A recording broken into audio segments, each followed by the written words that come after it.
Banyak sekali analis dadakan yang mengamati situasi menjelang Pilpres ini. Terbukanya media sosial membuat banyak orang yang punya akun media sosial mencoba menarik perhatian publik dengan mengamati situasi politik yang ada dan mencocok-cocokkannya meskipun belum tentu cocok. Dari banyak analis itu, saya lihat di TikTok ada yang anak tunanetra. Bahkan juga ada pembaca kartu tarot yang menggambarkan sebuah peristiwa politik berdasarkan imajinasi mereka sendiri. Bahkan bukan berdasarkan fakta dan peristiwa yang terjadi. Ya bebas-bebas aja sih, namanya juga negara demokrasi. Senang aja melihat orang sudah banyak yang melek politik dan tidak apatis. Jadi saya mencoba memilah para pemilih politik itu menjadi dua bagian. Yaitu pemilih yang rasional dan pemilih yang emosional. Pemilih rasional nih selalu mengikuti perkembangan politik yang terjadi dan menyandarkan diri pada fakta-fakta dan peristiwa dan mengambil kesimpulan berdasarkan fakta dan peristiwa itu. Itulah makanya meski banyak dari mereka adalah pendukung Jokowi selama 2 periode, ketika akhirnya menemukan fakta bahwa Jokowi dan keluarganya ternyata terindikasi memainkan Mahkamah Konstitusi untuk meloloskan Gibran sebagai calon wakil presiden melalui peran pamannya Anwar Usman yang sebagai ketua Mahkamah Konstitusi. Mereka yang dulu mendukung Jokowi mendadak berseberangan dengan Jokowi. Apakah mereka itu bermutasi menjadi pembenci Jokowi? Oh, tidak. Logika berpikir mereka merasa ada yang salah dengan Jokowi di akhir masa jabatannya. Bukan begitu mainnya. Kalau pengen berkompetisi di Pilpres, silahkan. Mau anak, mau saudara, mau ipar, silahkan. Tapi semua kan harus sesuai konstitusi. Karena konstitusi itu pagar pengaman buat kita semua. Tapi yang dilakukan oleh keluarga Jokowi adalah mengobrak-abrik Mahkamah Konstitusi sehingga membuat banyak orang miris, takut, dan gelisah. Kalau konstitusi sebagai wasit sudah berpihak, apa yang akan terjadi di depan ketika ada perselisihan antara konstituen Pilpres dan Mahkamah Konstitusi sudah tidak lagi dipercaya sebagai wasit karena dianggap sudah berpihak? Chaos itu sudah pasti.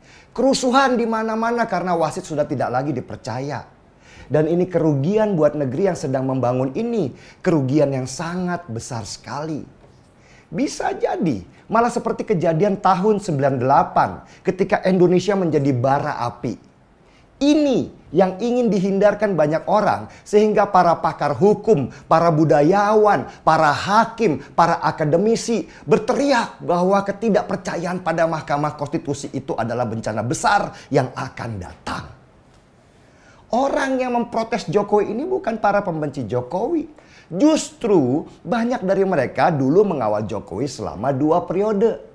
Mereka hanya cinta pada NKRI dan tidak ingin negeri ini rusak.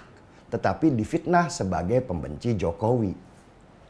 Nah, yang kedua adalah selain pemilih rasional, itu pemilih emosional. Pemilih emosional adalah pemilih yang mengabaikan banyak fakta dan peristiwa karena kadung sudah menjadikan seseorang itu sebagai berhala.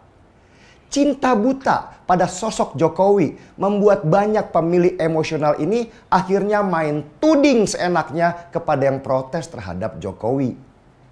Para pemilih emosional ini sudah kadung menjadikan Jokowi dan keluarganya sebagai malaikat yang suci dan tanpa celah. Tidak akan pernah berbuat kesalahan sedikit pun karena saking sucinya.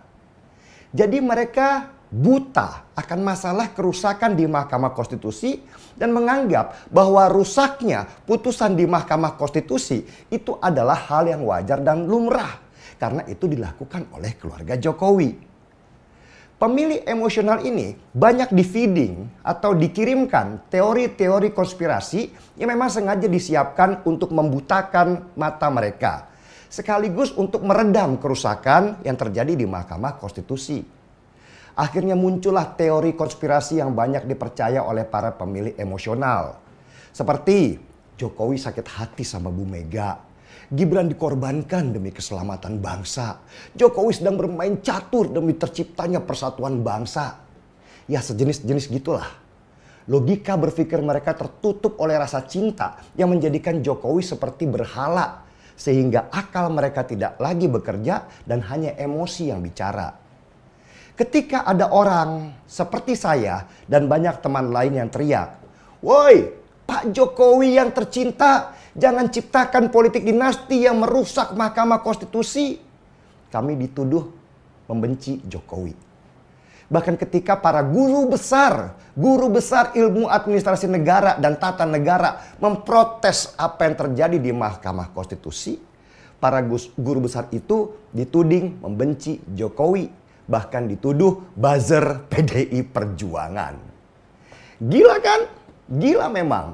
Ini miriplah para pendukung Rizik Syihab yang sampai menganggap Rizik seperti seorang nabi. Nggak ada cacatnya, meski kata-katanya kasar dan sering mencela, tapi itu dianggap sebagai sebuah kebenaran.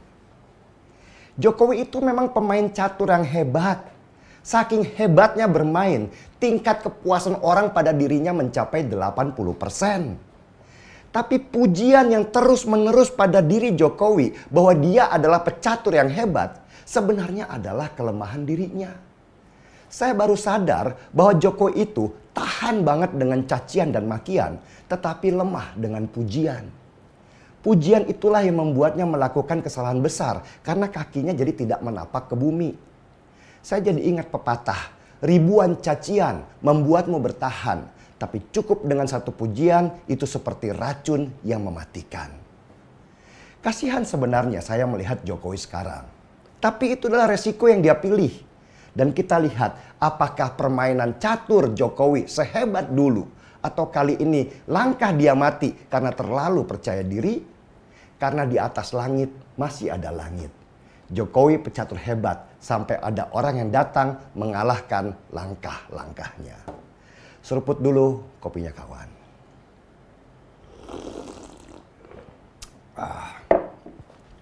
Gaspol.